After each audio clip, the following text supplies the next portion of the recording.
राधे राधे। देखिए, वेद में तो मंत्र स्पष्ट आया कि भगवान सर्वव्यापक हैं, और शंकराचार्य भगवान ने भी मान लिया कि निर्गुण निर्विशेष निराकार के रूप में भगवान तो सर्वव्यापक हैं ही, लेकिन सगुण सविशेष साकार के रूप में भी सर्वव्यापक हैं। श्वेताश्वतर उपनिषद में मंत्र आया, छठे अध्याय का 11वां मंत्र, एको देव सर्वभूतेषु गूढ़ सर्वव्यापी सर्वभूतांतरात्मा कर्माध्यक्षः सर्वभूतादिवास साक्षी चेता केवलो निर्गुणश्च। भगवान वही हैं जो सर्वव्यापक हों।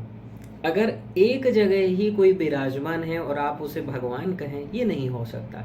भगवान वही हैं जो सर्वव्यापक हों और सर्वत्र हों, सर्वत्र सर्वव्यापक हों।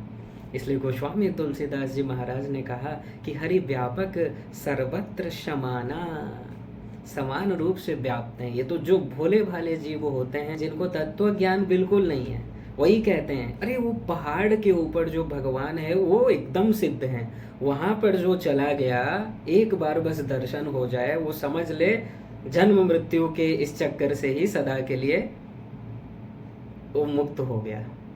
लेकिन ऐसा नहीं है। अरे जन्म मृत्यु के चक्कर से तो आप तभी मुक्त होंगे जब आपको भगवान से प्रेम हो जाए, क्योंकि जन्म मृत्यु का चक्कर है क्यों? माया के कारण है। माया किसकी है? भगवान की है। कैसे जाएगी?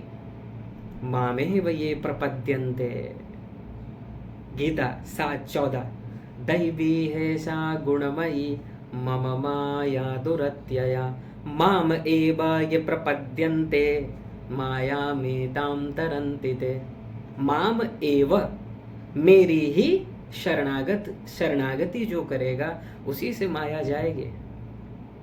तीर्थ यात्रा कर लेने से, पहाड़ में जाकर दर्शन कर लेने से भगवत प्राप्ति नहीं होने वाली, और ना ही जन्म मृत्यु के चक्कर से आपको छुटकारा मिलेगा।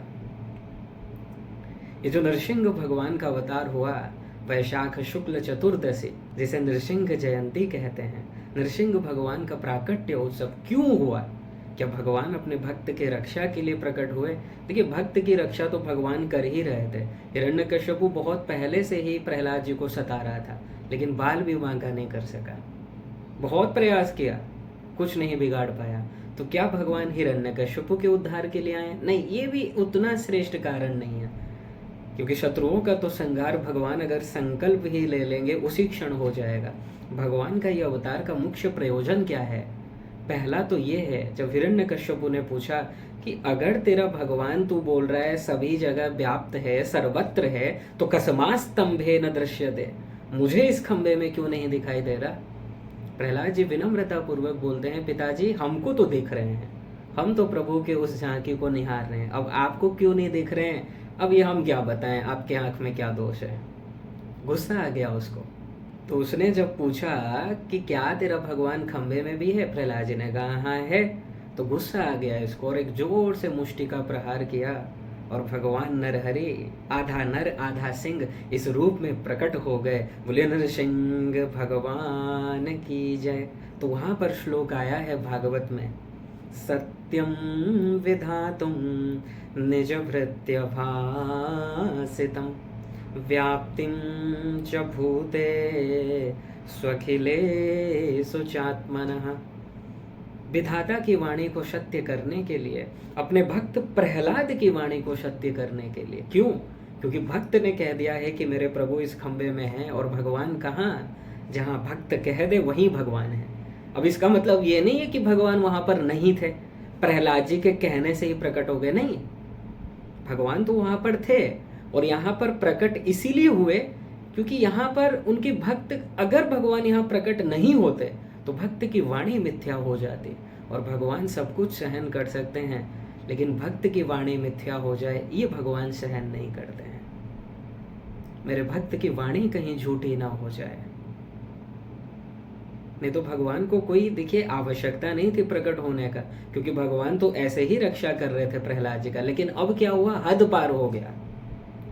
और संसार को ये भी बतलाना था कि जो लोग ये कहते हैं कि भगवान सर्वव्यापक नहीं है, ओनली बैकुंठ में रहते हैं या गोलोक में रहते हैं या फिर उस पहाड़ में रहते हैं, तो भगवान कह रहे हैं कि देख, मैं ओनली बैकुंठ या गोलोक में या किसी विशेष पहाड़ में या किसी जंगल में या किसी विशेष स्थान में नहीं रहता हूँ। मैं तो सर्वत्र सर्वव्यापक हूँ। बस प्रकट उसी के सामने हो जाता हूँ जो प्रेम पूर्वक मुझे पुकारता है। इसलिए गोस्वामी जी ने कहा कि हरि व्यापक सर्वत्र समाना और प्रेम ते प्रकट होई में जाना। भगवान प्रेम से प्रकट होते हैं। अगर प्रेम नहीं है, आप कितना भी तीर्थ यात्रा कर लीजिए, बैठ जाइए धाम में, कोई लाभ नहीं होगा जी, कोई लाभ नहीं होने वाला है। आप कहीं भी रहें, लाभ कब होगा? जब भगवान को आप याद करते हैं, जब भगवान का स्मरण करते हैं, जब भगवान से अनुराग हो जाता है, भगवान से प्यार हो जाता है, तभी आपको लाभ हो सकता है। और केवल ये सोचोगे कि तीर्थ यात्रा कर लें, अगर यही होता कि कोई उस पहाड़ में जाकर दर्शन कर ले या तीर्थ यात्रा में अगर चला जाए तो भगवान मिल जाएंगे, जन्म मृत्यु के चक्कर से छुटकारा मिल जाएगा, तो बड़े बड़े पापी चले जाते हैं जिनको भगवान से कोई लेना देना नहीं है, जो धाम में भी जाते हैं पिकनिक मनाने, तीर्थ यात्रा भी जाते हैं बस ऐसे घूमने, उसके महत्व को नहीं समझते हैं। जो ऐसे ही जा रहे हैं उनको लाभ मिल जाएगा। और मान लीजिए कोई पंगु है, कोई चल नहीं पाता है, तो क्या उसको लाभ नहीं मिलेगा? फिर जितने पंगु हैं वो तो हड़ताल कर देंगे, प्रभु हम तो चल नहीं पा रहे हैं, लंगड़े हैं, आप ही कुछ व्यवस्था कीजिए और हमारा उद्धार कीजिए। नहीं, भगवान ने कहा किसने कहा है जाने के लिए? मन तो तेरे पास है, तू मन मुझ में लगा दे। इसलिए इंपॉर्टेंट चीज है, मन लगाओ। तीर्थ यात्रा करने से लाभ है, लेकिन किनको है? जो उसके महत्व को समझ कर जाते हैं। और तीर्थ में भी जाकर वही नौटंकी करना,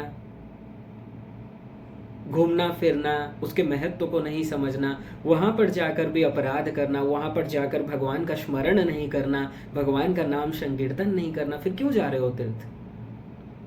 आप भले ही ये सोच लें कि तीर्थ आप जा रहे हैं, आप पुण्य कर रहे हैं, लेकिन जब रिजल्ट मिलेगा तब आपको पता चलेगा। जब मृत्यु के बाद आपको गोलोक नहीं मिलेगा तब आपको पता चलेगा। और तब प्रश्न करना कि हमको तो गुरुजी ने बताया था कि 4 धाम अगर कर लें तो गोलोक मिल जाएगा।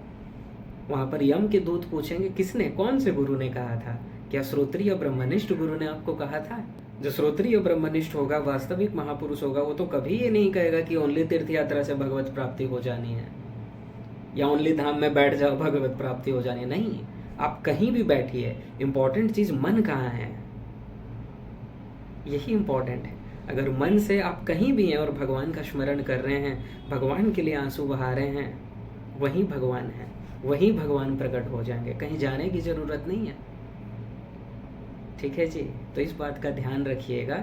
ये नहीं सोचना है कि वो वहां जाएंगे उस तीर्थ में तो ही लाभ होना है। नहीं, जहां हो वहीं बैठकर भगवान का स्मरण करो, उनका ध्यान करो, उनके चरणों में अनुराग हो जाए, उनसे प्रेम हो जाए, तो भगवान जैसे प्रहलाद जी के लिए खंबे से प्रकट हो गए थे, आपके लिए भी कहीं से प्रकट हो जाएंगे। उसकी चिंता आप मत कीजिए, आप तो बस भक्ति बढ़ाइए, अपने प्रेम को बढ़ाइए। बोलिए प्रहलाद जी महाराज की जय, श्री नरसिंह भगवान की जय। जय जय श्री राधे।